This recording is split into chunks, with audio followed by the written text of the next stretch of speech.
In today's video, I'm going to teach you how to reconcile bank statements in QuickBooks Online.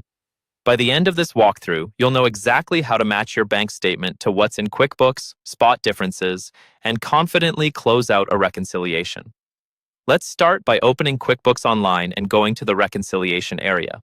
At the top right of your screen, click the gear icon, then choose Reconcile. Depending on your version, you may also see Reconcile under the banking menu, and that works the same way.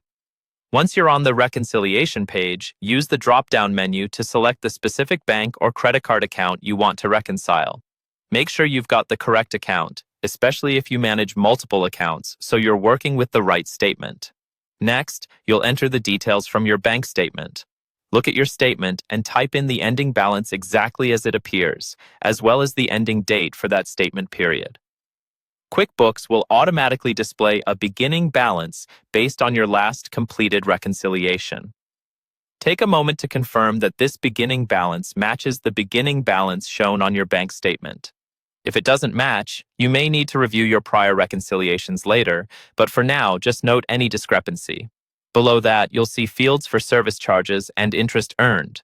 If your bank statement shows any monthly fees, service charges, or interest income that you have not already entered in QuickBooks, add them here, along with the correct date and account categories. This helps keep everything complete and accurate. When you're done, click Start Reconciling or continue to move into the matching screen. Now you'll match transactions. On one side, you have the list of transactions in QuickBooks for that account. On the other, you should have your bank statement. Go line by line. For each transaction that appears on both the statement and in QuickBooks, check the box next to it in the reconciliation window. If you see a transaction on the bank statement that does not exist in QuickBooks, you'll need to leave the reconciliation screen, add that transaction properly, and then return. If a transaction appears in QuickBooks but not on the bank statement, leave that one unchecked for now. It may belong to a future period. Keep going until the difference shown at the top of the reconciliation screen is exactly 0. Once the difference is 0, you're ready to wrap up.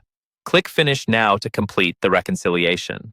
After that, choose View Reconciliation Report to review a summary of what you've just done.